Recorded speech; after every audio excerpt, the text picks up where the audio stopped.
Welcome to another video. In this video I've chosen to show my gorgeous, beautiful face. Well, some people relate a bit better when they can see my face, and part of the video this time is related to the overcast lighting I did recently. So if you haven't watched it, it's a good idea to have a watch.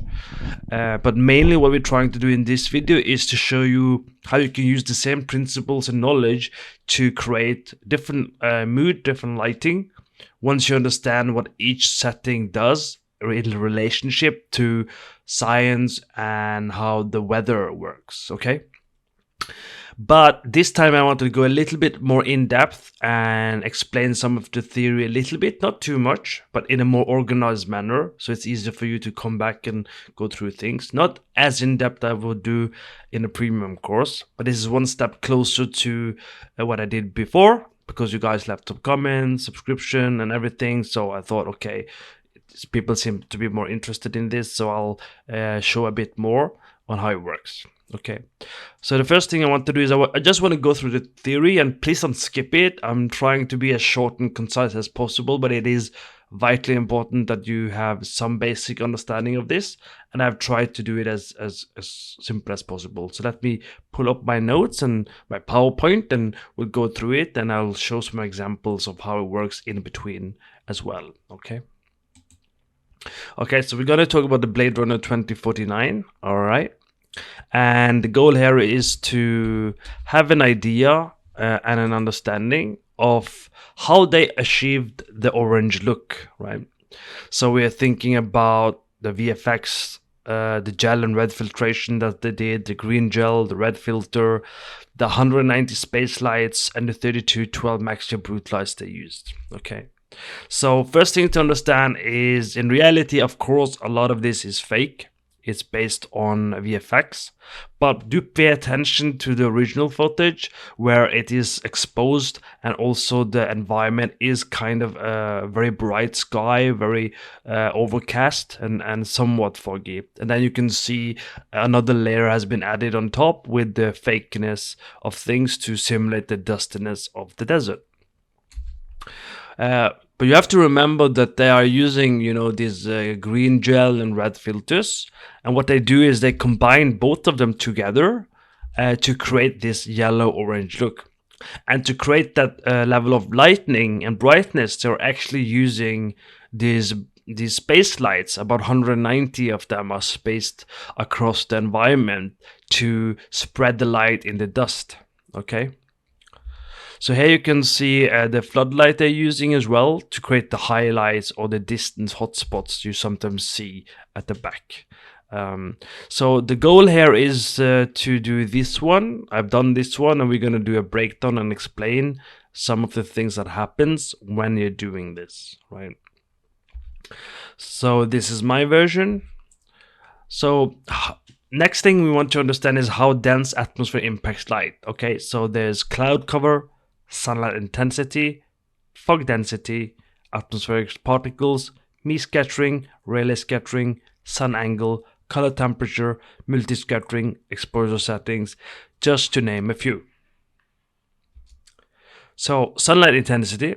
The first thing you want to do is you want to figure out the lux value of your sunlight by understanding time of day and location. So on a hazy or foggy day, much of this light is scattered and absorbed, reducing direct sunlight and creating a diffuse glow. So we can easily keep it above 70K or even as its original 120,000 lux, because you have to remember, in real world, when the fog and everything happens, the sun itself isn't dimmer, right? But we have to mimic it sometimes, so we do have to dim it in Unreal Engine sometimes, but overall you don't have to go all the way down, which a lot of people do, to replicate it. And this is one of the things I've explained in a previous video, and I will prove it again in a different setting. So underneath it, obviously you want to keep in mind the sun lux intensity. All right, so lower values, it results in a dimmer oval environment. The haze will appear less bright, and the orange tint will be subdued. Higher values will increase the brightness of the environment, which enhances the glow and making the orange haze more pronounced, which you see in one of the images. So this is what happens if I touch the directional light with the current EV settings.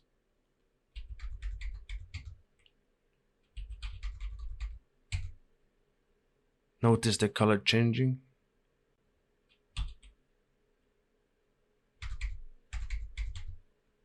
You also have cloud cover. You know, you have to know the extent and thickness of the clouds in the sky. In this case of Blade Runner Exit Vegas, you don't necessarily have to do it, but on an overcast settings, thick cloud cover diffuse sunlight, creating soft and uniform lighting with minimal shadow, right? So this reduces the overall brightness and contrast. You also should know the fog density. So you want to know the concentration of water droplets in the air that's occurring, and you want to know the dense fog that scatters and absorbs light. It creates a soft diffuse effect, which in return reduces the visibility and contrast, making light appear more diffuse and uniform. So what does that mean? Once you know the reality of your references, how dense it is, you would know how much to put into your Unreal Engine setting.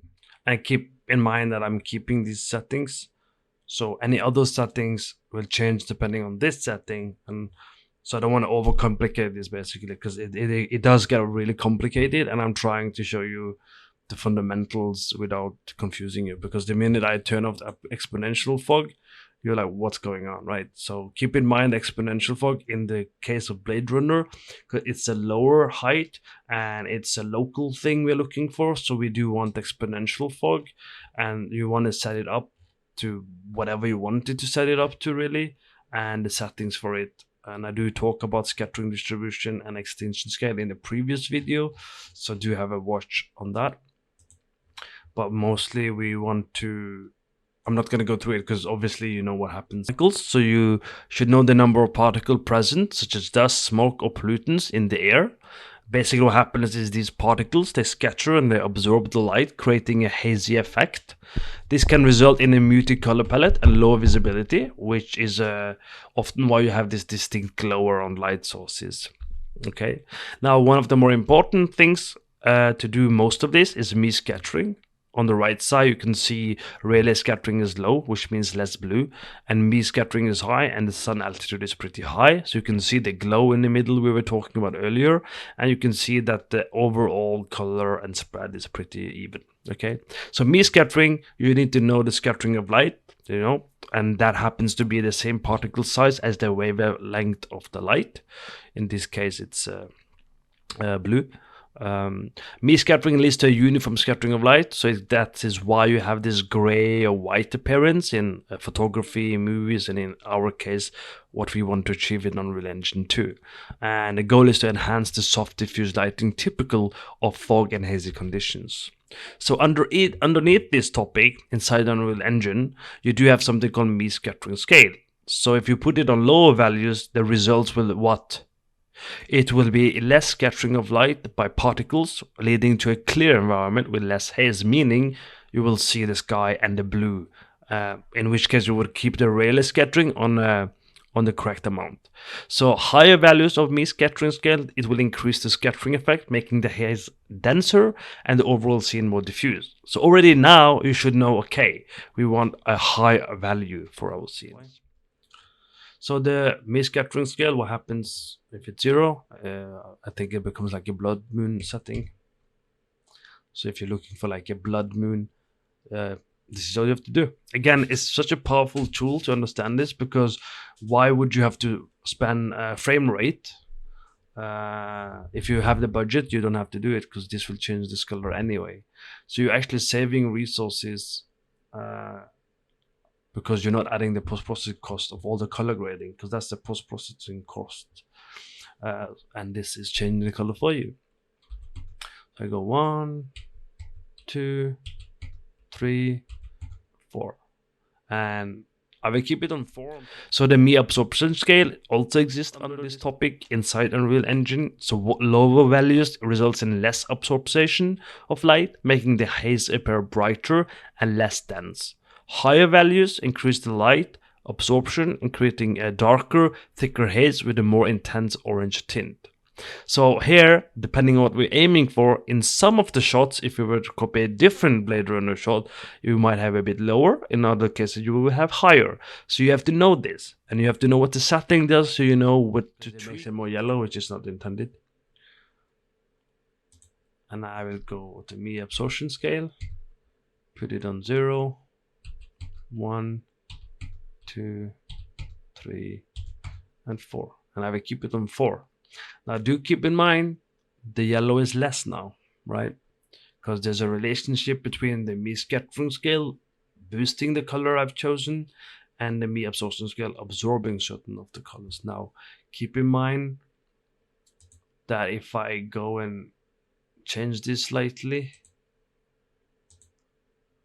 you know, I can adjust the color again to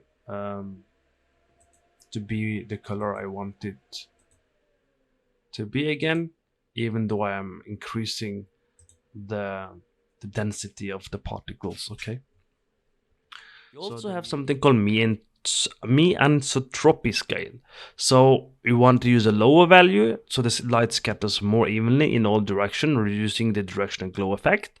Or like in one of the shots where you see quite obvious glow in the front, that's when you want to use a higher value because it enhances the forward scattering and it will create that strong glow around the light source, enhancing the hazy atmosphere, which is happening, of course, naturally. The Mie Anisotropy, you don't notice here in this shot, not much. So I will keep it to 0.8 because my light is somewhere else. The Mie Exponential distribution, you can see what happens if I go down to 0, 1, 2, 3. Okay.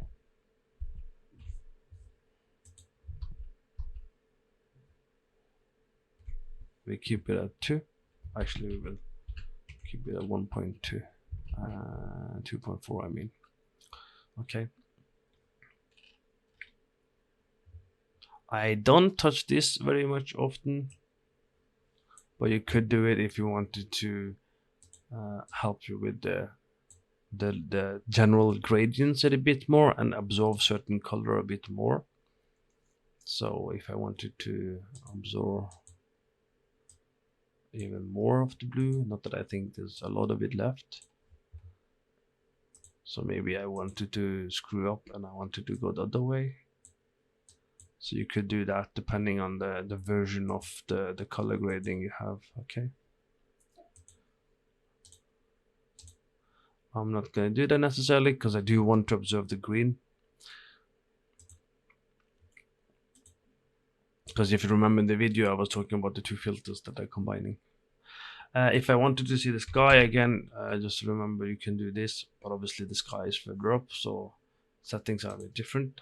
If you want to reduce something, you could do that using these settings as well. Okay. Now, you also have something called Mie Exponential distribution. Now, lower values reduce the dominance of larger particles, resulting in a less dense haze, and higher values increase the concentration of larger particles, making the haze thicker and more visually impactful. So we have Rayleigh scattering. We don't touch it too much, but be aware of it. This is known as scattering of light by particles that are smaller than the wavelength of light, which is why you have blue sky, because the blue wavelengths are able to exist. Rayleigh scattering is responsible for the blue sky, so in an overcast condition, its impact is reduced, but it still contributes to the overall scattering of light. A lot of people will change this, but reality is, using the correct setting, you don't always have to touch it, if at ever, because of the other settings and the understanding of it. You do have something called Rayleigh scattering scale. Now this lowers the values, it minimizes the contribution of Rayleigh scattering, reducing the blue tint and enhancing the dominance of the orange hue. Which means on a higher value, you want to increase the scattering of shorter wavelengths and blue light, slightly altering the color balance of the haze. So you want more blue, all right, you have to have a higher Rayleigh scattering. You want less blue, you can use lower values. Okay, so you should already know we want lower because we want the orange to be more dominant. So you have something called Rayleigh exponential distribution. So a lower value will reduce the scattering effect, making the environment clearer. Higher value enhances the scattering contribution to a more diffused and hazy atmosphere. Rayleigh scattering is just the amount of blue. It does matter depending on the other settings, so we're not going to touch it because I don't want to confuse you just yet. but I kept it there to enhance the color.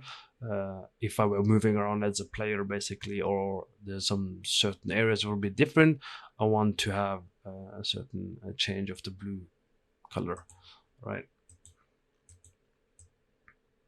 The atmosphere.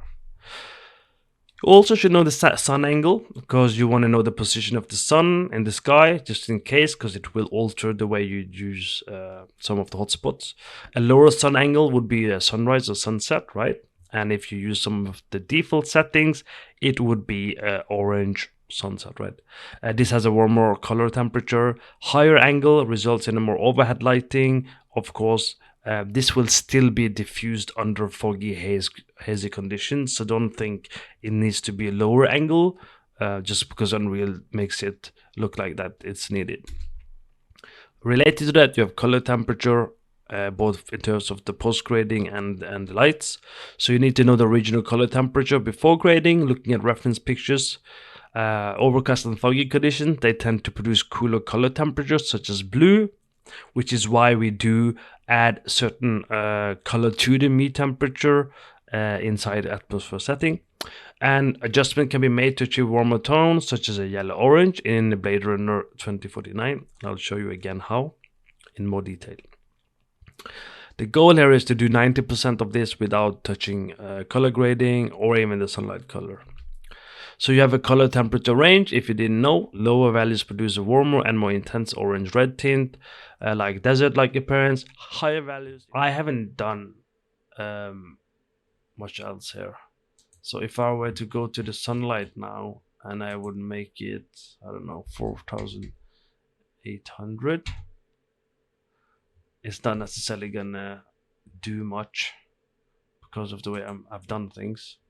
If I go to temperature and I go back to nothing, it's not going to change much. Go to temperature, and if I go to, I don't know, 4,800, you know, 1,000, 2,000, 3,000, 4,000. Now this is a good example of why I don't do it this way, because now look at the character. It's uniformly grading the whole image, including your character. So I don't like doing this, because if I do this, you can still see the true color of your character and the material. So I like to keep it like this, and this is also why I am trying to teach people the simple version of doing it.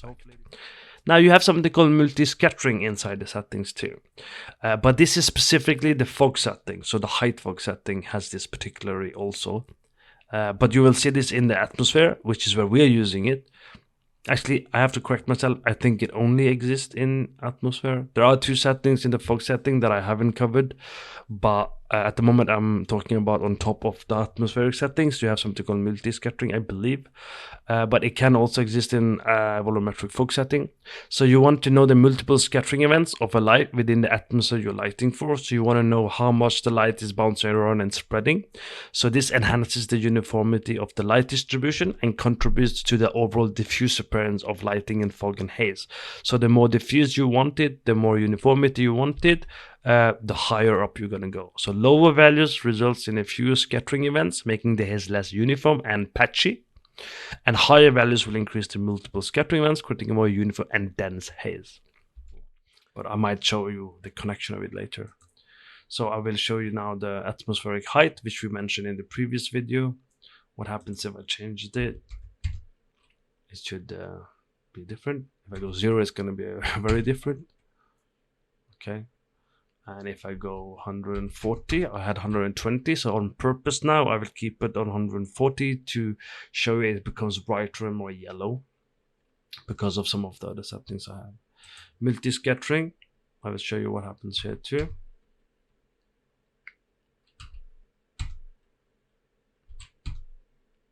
I will purposely keep it on 2 this time for the sake of experiment and for the sake. One of the last things to know about is the haze settings.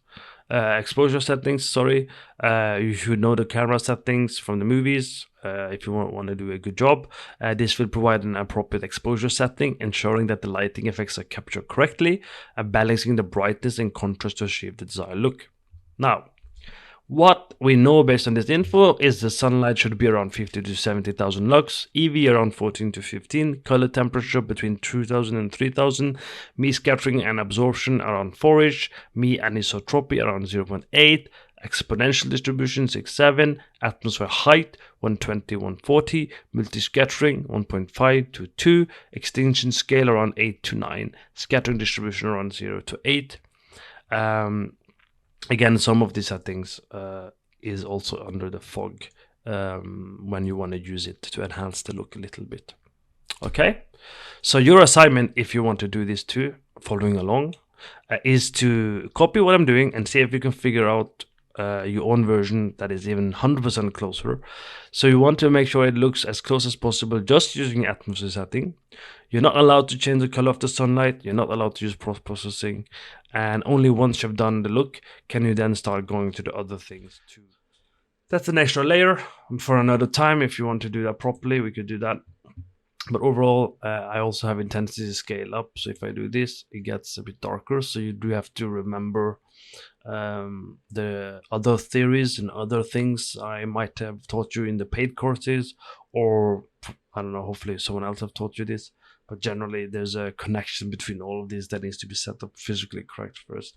So I obviously changed the light, I changed the color, and it was more yellow. And in that case, if you forget or it's difficult, you just simply reduce the intensity, and now the amount of yellow is going to be less. You'll end up with more or less the similar look as you did originally.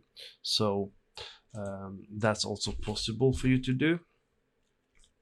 I'm curious on how close it is.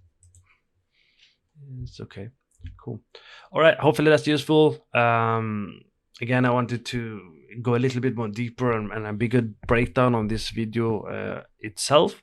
Again, if you were to do it on your own, it's going to be a bit more complicated, of course, because you would start with kind of something like this, assuming the other setups are correct, right?